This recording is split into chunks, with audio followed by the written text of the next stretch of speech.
పాకిస్తాన్లో సైనికాధికారులు, ఎన్నికల అధికారులు ఇప్పుడు తమ తప్పుని బహిరంగంగా ఒప్పుకుంటున్నారు. ఎందుకంటే ప్రజాగ్రహం పెరిగితే రేపొద్దున వీళ్ళని చంపేసిన ఆశ్చర్యపోనక్కర్లేదు. ఆ మధ్యన గుర్తుంది కదా, పాకిస్తాన్ సైన్యం మీదనే ప్రజలు దాడులు చేశారు. ఎందుకని?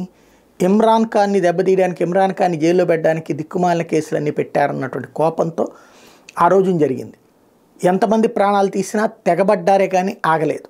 ఇప్పుడు రేపో మాపు అంటే ఇక అంత కసితో తయారైతే అది రేపు పొద్దున తీవ్రవాదం కిందనే మారిపోతుంది. తీవ్రవాదాన్ని పెంచి పోషించేటువంటి పాకిస్తాన్కి తెలుసు, పాకిస్తాన్లో ఉన్నటువంటి అధికారులకి, పాలకులకి తెలుసు.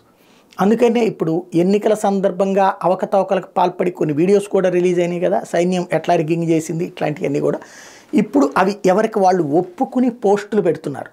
మేము సైన్యం ఆదేశాల మేరకు ఈ పని చేసాం, ఐఎస్ఐ ఆదేశాల మేరకు ఈ పని చేశామని.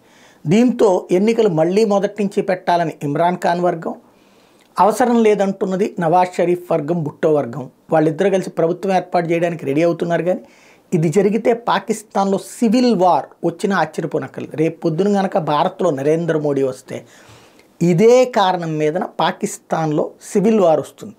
వాళ్ళల్లో వాళ్ళు కొట్టేసుకుంటారు. మొన్న ఈ మధ్యన తాలిబాన్లు చెప్పినట్టు తాలిబాన్లు కొంత భూభాగాన్ని ఆక్రమించుకుని ఆఫ్ఘనిస్తాన్లో కలిపేసుకుంటారు. అదే సమయంలో పీఓకేని మనం స్వాధీనం చేసుకుంటాం. అటు పాకిస్తాన్ మిగిలిన ప్రాంతాలతో చిన్న మొక్కగా మిగిలిపోయేటువంటి ప్రమాదం ఏర్పడుతుంది.